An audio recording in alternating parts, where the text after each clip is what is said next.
हाँ, मैं दुर्गा भाभी से मिला था। ये सच है। कल पर मेरे खिलाफ एक रिपोर्ट प्रकाशित की गई और उस रिपोर्ट में ये स्थापित किया गया कि मैंने दुर्गा भाभी के 9 लेखों को छुपाया है। नमस्कार दोस्तों, बरेली लाइव में आपका स्वागत है। मैं हूं विशाल गुप्ता। आज मैं आपके सामने एक ऐसा मुद्दा लेकर आया हूं कि बरेली की एक शख्सियत पर सरदार भगत सिंह जो अमर शहीद हैं, उनकी सहयोगी रही दुर्गा भाभी की कुछ बौद्धिक संपदा, कुछ लेखों के गबन का आरोप लगाया गया। तो आज हम उन्हीं रणजीत पंचाले जी के साथ मौजूद हैं कि क्या इस बात को पड़ताल करने के लिए क्या वो कभी दुर्गा भाभी से मिले थे, अगर मिले थे तो क्या कोई उनके लिखे लेख वो लेकर आए थे, अगर लेकर आए थे तो उन लेखों का उन्होंने क्या किया, क्यों उन्हें वापस नहीं किए और क्यों मीडिया में इस तरीके के आरोप उछल रहे हैं कि वो दुर्गा भाभी के उन महत्वपूर्ण दस्तावेजों, महत्वपूर्ण लेखों को उन्होंने कहीं गायब कर दिया। आइए बात करें रणजीत पंचाले जी से। क्यों ऐसा हो रहा है कि आपको लेकर के मीडिया में बहुत सारी चर्चाएं हैं कि आप दुर्गा भाभी से मिले, उनके कुछ लेख ले आए, कि क्या वास्तव में आप मिले थे? हाँ, मैं दुर्गा भाभी से मिला था। ये सच है। और ये जो एक कंट्रोवर्सी खड़ी की गई है और तो उसके बारे में मैं कुछ जानकारी आपको देना चाहता हूँ। वो ये कि 31 मई 2021 बरेली के एक पोर्टल पर मेरे खिलाफ एक रिपोर्ट प्रकाशित की गई और उस रिपोर्ट में ये स्थापित किया गया कि मैंने दुर्गा भाभी के 9 लेखों को छुपाया है और एक सुनियोजित षड्यंत्र के तहत लोगों के अंदर क्रोध पैदा करने के लिए इस ढंग से उस रिपोर्ट को प्रकाशित किया गया ताकि लोगों को मेरे खिलाफ भड़काया जा सके और मेरी छवि को धूमिल किया जा सके। सन 2016 में सबसे पहले लेखक सुधीर विद्यार्थी ने बरेली में ही एक समारोह में पहली बार मुझे बताया कि उनके पास दुर्गा भाभी की एक चिट्ठी है जो उनको लिखी थी भाभी ने, और उसमें उन्होंने कहा था कि उनके कुछ लेख मेरे पास हैं। तो मैंने सुधीर विद्यार्थी से फौरन कहा कि उनके तो कोई सामग्री मेरे पास है नहीं जी, और ऐसी कोई बात थी तो मुझे उसी समय बताया जाता ताकि भाभी को कोई भ्रम था तो मैं उसी समय दूर कर देता। अब जबकि वो जिंदा नहीं है और उनके निधन के इतने वर्षों के बाद मुझे ये बताया जा रहा है कि उस चिट्ठी के बारे में, उनका निधन तो 1999 में हो गया था, तो उसका तो कोई औचित्य नहीं है। अब मुझे क्यों बताया जा रहा है? तो सुधीर विद्यार्थी ने मुझसे स्पष्ट कहा कि मेरे आपसे संबंध खराब हो गए थे, इस वजह से मैंने आपको उनकी चिट्ठी के बारे में सूचित नहीं किया। खैर, अब उन्होंने बात बदल दी है। अब वो ये कह रहे हैं कि मैंने एक चिट्ठी भेजी थी, ऑर्डिनरी पोस्ट से भेजी थी, वो एक अलग बात। जब ये 31 मई 2021 को हिंदी पोर्टल पर रिपोर्ट प्रकाशित हुई मेरे खिलाफ, उसके बाद अगले दिन फिर 1 जून को भी एक रिपोर्ट प्रकाशित की गई। मेरे विषय में बड़ी नकारात्मक टिप्पणियां उसमें थी। तब मैंने अपना 40 साल पुराना चिट्ठियों का रिकॉर्ड खंगाला इस बात के लिए, ये जानने के लिए कि मेरे सुधीर विद्यार्थी से संबंध कौन सी सन में खराब हुए थे। तो मैं उस रिकॉर्ड में अपना सुधीर विद्यार्थी का जो है पत्राचार देखना चाहता था, और उसमें मुझे सुधीर विद्यार्थी की मुझे लिखी हुई काफी चिट्ठियां मिली, मेरी भी लिखी हुई उनको कई चिट्ठियां मिली। और सुधीर विद्यार्थी की जो चिट्ठियां हैं उसमें कई चिट्ठियां 1985 से 88 के बीच की हैं। 1985 यानी जब दुर्गा भाभी ने उनको चिट्ठी लिखी है, उसके बाद 88 तक के बीच की कई चिट्ठियां हैं। किसी भी चिट्ठी में सुधीर विद्यार्थी ने मुझे दुर्गा भाभी के जो वो 9 लेख बताए जाते हैं कि वो मेरे पास हैं, जो जैसा कि वो कहते हैं, उनके बारे में मुझे उन चिट्ठियों में कुछ नहीं लिखा। सर, सवाल ये है कि दुर्गा भाभी से मिलने के बाद क्या वो लेख आप लाए थे? मैं आपको वहीं आ रहा हूँ, मैं आपकी उसी बात के उत्तर पे आ रहा हूँ। तो अगर जो सुधीर विद्यार्थी आज भी ये कह रहे हैं लोगों से कि वो लेख मेरे पास हैं, और ये 85 में सूचना दुर्गा भाभी ने उनको दी थी उन लेखों के बारे में, तो ये जो उनकी चिट्ठियां हैं 88 तक की, 85 से 88 के बीच की, तो इसका मतलब तब भी वही स्थिति थी। तो सुधीर विद्यार्थी के किसी भी पत्र में ये बात क्यों नहीं है कि वो किसी भी में जो है मेरे पास उन लेखों को होने के बारे में कुछ भी उन्होंने नहीं लिखा है। एक बात, उसी समय जब मैं सुधीर विद्यार्थी की चिट्ठियां अपने 40 साल पुराने रिकॉर्ड में खोज रहा था, उसी समय मुझे दुर्गा भाभी की एक चिट्ठी मिली जो उन्होंने मुझे लिखी थी 13 फरवरी 1986 को। यानी सुधीर विद्यार्थी को दुर्गा भाभी ने जो चिट्ठी लिखी है वो 30 अक्टूबर 1985 की है, और दुर्गा भाभी ने मुझे जो चिट्ठी लिखी है वो चिट्ठी जो है 13 फरवरी 1986 की है। सुधीर विद्यार्थी को लिखी गई चिट्ठी के काफी समय बाद की है वो चिट्ठी, और उस चिट्ठी में दुर्गा भाभी ने मुझसे अपने किसी भी लेख का कोई जिक्र नहीं किया है। तो ये जो सुधीर विद्यार्थी की चिट्ठियों में से मैंने एक सन 87 की चिट्ठी, एक सन 88 की चिट्ठी, 88 वाली चिट्ठी तो मैंने इस वजह से और ख़ास तौर पे उसकी कॉपी उनको भेजी लीगल नोटिस के साथ, क्योंकि उसमें 2 बार दुर्गा भाभी का जिक्र आया, लेकिन उसमें उनके लेखों के बारे में कोई जिक्र नहीं है। तो ये जो मैंने उनको चिट्ठियाँ, और दुर्गा भाभी की जो 13 फरवरी 1986 की चिट्ठी है उसकी भी कॉपी, ये मैंने लीगल नोटिस के साथ सुधीर विद्यार्थी को भी भेजी, और हिंदी जो पोर्टल है उसके भी लोगों के लिए जो लीगल नोटिस अपने वकील के जरिए भिजवाए हैं, उनके साथ भी वो चिट्ठियाँ, सुधीर विद्यार्थी की 2 चिट्ठियाँ, दुर्गा भाभी की चिट्ठी की प्रतियाँ उनको भी भिजवाई।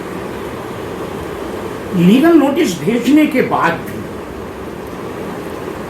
मैंने अपने पुराने रिकॉर्ड को खंगालना जारी रखा। देखिए, बहुत सी पुरानी बातें जिनसे आपका लंबे समय तक कोई संबंध नहीं रह जाता है, तो उनके संबंध में आपकी स्मृति काफी धुंधली पड़ जाती है। तो मुझे ये तो ध्यान था, ये तो मुझे स्पष्ट याद था कि मैं दुर्गा भाभी से मिला था, लेकिन मैं उनसे, उन्होंने मुझे लेख दिए थे, ये मेरी स्मृति में नहीं था। और ये जब मैंने सुधीर विद्यार्थी से भी 2016 में उसी समय देन एंड देयर कहा कि मेरे पास उनकी कोई सामग्री नहीं है, उसके बाद भी मुझसे जो भी 2-4 लोगों ने मुझसे पूछा, मैंने उन्हें यही कहा कि मेरे पास कोई सामग्री नहीं है, क्योंकि मैं पिछले 43 सालों से लेखन कार्य कर रहा हूँ। बेशक मैंने मेरी किताब, एक ही किताब 92 में आई, भूमि के खिलाफ, और मैं उसके बाद दूसरी किताब अपनी व्यस्तताओं के कारण नहीं लिख सका, लेकिन इन 43 वर्षों में अब तक लगातार मैंने बहुत सारे लेख लिखे हैं। तमाम पत्र पत्रिकाओं में मेरे 400 से ज़्यादा लेख छपे हैं। तो मैं अपने लेखन कार्य के दौरान, मेरे पास किताबों का बहुत बड़ा संग्रह है, लेख आदि हैं, तो मैं इन सबको अपने लेखन कार्य के दौरान मैं देखता रहता हूँ। तो पिछले कुछ वर्षों में मुझे कहीं भी उसमें दुर्गा भाभी से संबंधित कोई भी जो है वो लेख मुझे उसमें कहीं नहीं दिखा, और इसीलिए मैंने लोगों को बताया कि मेरे पास उनकी कोई सामग्री नहीं है।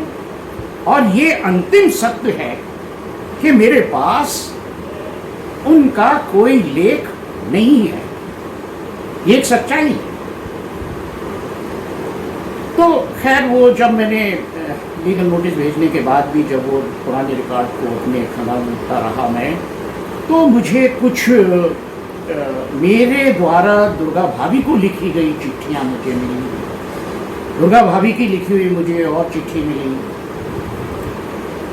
तो मेरे ये स्थिति स्पष्ट हो गई, स्मृति की कड़ियाँ जुड़ती चली, और मेरे लिए ये स्पष्ट हो गया कि हाँ, दुर्गा भाभी ने मुझे लेख दिए थे, ये मुझे स्पष्ट हो। तो जब दुर्गा भाभी ने आपको लेख दिए तो वो लेख अब कहाँ हैं? उनके बारे में जो ताज़ा स्थिति है, आप अभी भी कह रहे हैं कि आपके पास नहीं है। हाँ, और लेख उन्होंने आपको दिए थे। हाँ, तो फिर वो लेख क्या हुए? हाँ, मैं आपको बताता हूँ। तो उसके बाद मैंने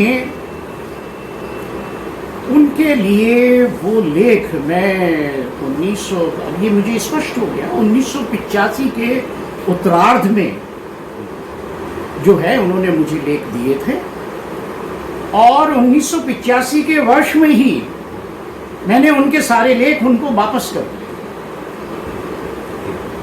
हाँ, ये मुझे, क्योंकि उस समय जो है इसके मेरे पास ठोस प्रमाण हैं, और ये मैं आपको एक एक करके दिखाना चाहता हूँ। सचिन जी जरा किसी को चिट्ठी लिखी है दुर्गा भाभी के लिए, और उसमें मैंने लिखा है कि इसके साथ मैं आपको स्वर्गीय रफ़ी अहमद किदवई से जो लेख भेज रहा हूँ, इस पत्र के साथ एक लेख स्वर्गीय रफ़ी अहमद किदवई से तथा दूसरा विद्यालय से संबंध, जो उनकी संस्था लखनऊ में जो उनका विद्यालय है दुर्गा भाभी का, तो उनकी संस्था से संबंधित लेख था। तो ये दो लेख मैंने, ये मेरा 2 नवंबर 1985 का लेख है, ये पत्र है। इसके साथ मैंने उनको वो ये 9 में से ये 2 लेख मैंने उनको भेज दिए थे।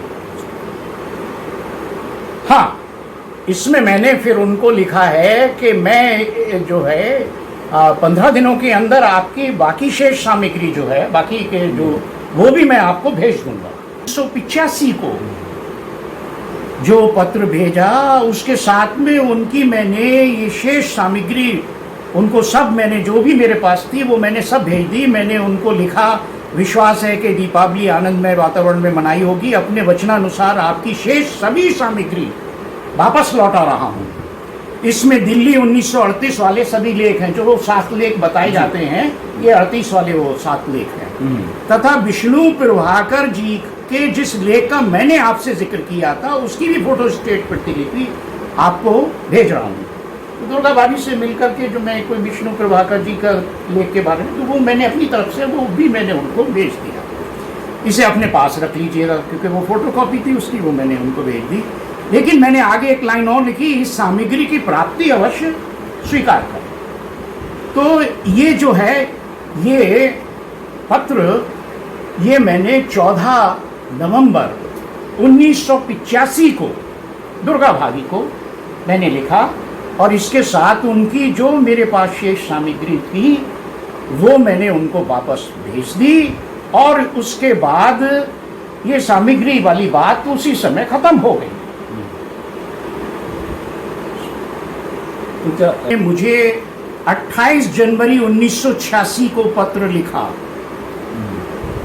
ये इसमें उन्होंने जो सबसे उनके महत्वपूर्ण लेख, जो 1938 वाले जो 7 लेख हैं, सैंडलवुड के बाद वाले जो उनके उन लेखों की प्राप्ति उन्होंने स्वीकार की है। उन्होंने स्पष्ट लिखा, 7 लेख मिले थे। ये दुर्गा भाभी अपनी हैंडराइटिंग में लिख रही हैं कि उनको उनके लेख वापस मिल गए। ये महत्वपूर्ण पत्र है, ये बहुत स्ट्रॉन्ग एविडेंस है मेरे पास में। फरवरी 1986 को मुझे उन्होंने लिखी। वो इस चिट्ठी में, क्योंकि उनको उनके सारे लेख मिल चुके थे और लेखों वाला जो बात थी वो पूरी तरह समाप्त हो गई थी, इसलिए इस चिट्ठी में उन्होंने अपना कोई भी लेख मेरे पास होने का कोई जिक्र नहीं किया, क्योंकि उनको उनके सारे लेख वापस मिल गए थे। ये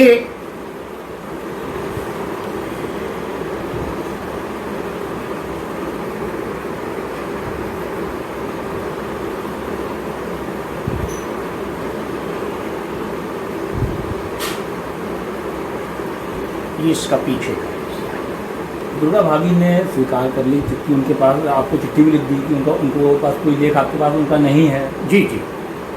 तो ये चैप्टर क्लोज हो गया उसी समय क्लोज हो गया। जब लेख जो उनकी संपदा थी वो उन्हें वापस मिल गई। जी जी जी। उन्होंने उसकी प्राप्ति भी आपको भेज दी। जी जी। और ये सन 86 में ही 85 में खत्म हो गया। 85 के उत्तरार्ध में मैंने लाया था और मैंने उनको वापस कर दी। 85 में ही उनको वापस नवंबर में उसी वर्ष उनको वापस भी कर दिया। उसके बाद भी आपका पत्र व्यवहार दुर्गा भाभी से रहा। उन्होंने भी ये मुझको, हाँ मैंने जो लेकिन फिर अब जाकर के दुर्गा भाभी की दिवंगत होने के 20-22 साल बाद जी जी क्यों आप पर ऐसे आरोप लगाए गए? नहीं, ये तो एक सुनियोजित षड्यंत्र है मेरे खिलाफ, और इसीलिए मैंने लीगल नोटिस भेजे हैं। ये मेरी ये बहुत सुनियोजित ढंग से मेरी छवि को धूमिल करने का ये एक षड्यंत्र है, बहुत सुनियोजित षड्यंत्र है। और उस 85 की उस एक चिट्ठी को आधार बनाकर, क्योंकि उसके बाद स्थिति बदल गई थी और उससे जो है वो बड़े सुनियोजित ढंग से भ्रम फैलाया गया है, मैं ये कहूँगा। और मेरी इस बात की पुष्टि होती है 31 मई 2021 की पोर्टल की जो रिपोर्ट है उससे भी उस बात की पुष्टि होती है कि उससे काफ़ी भ्रम फैला है उस चिट्ठी से, और जो क्रांतिकारियों के परिजनों द्वारा चिट्ठी डीएम को लिखी गई है उसमें भी उसका जिक्र हुआ है। और वो भी मेरी इस बात की पुष्टि करती है कि सुधीर विद्यार्थी ने अपनी किताब में जो चिट्ठी वो दी है उससे काफ़ी अच्छे तरीके से भ्रम फैलाया गया है। तो और मैंने लीगल नोटिस में उनको, सुधीर विद्यार्थी को ये लिखा है कि आप अपनी इस किताब को जो अनबिकी प्रतियां हैं उनको नष्ट करवाइए, क्योंकि इससे जो है ये इतना भ्रम ये फैला है। और आगे जो भी आप संस्करण इसके निकलवाएंगे किताब के, उसमें से उस चिट्ठी को निकाल करके आप उसको प्रकाशित करवाएंगे। उनकी तरफ से जवाब आ गया है। क्या है जवाब?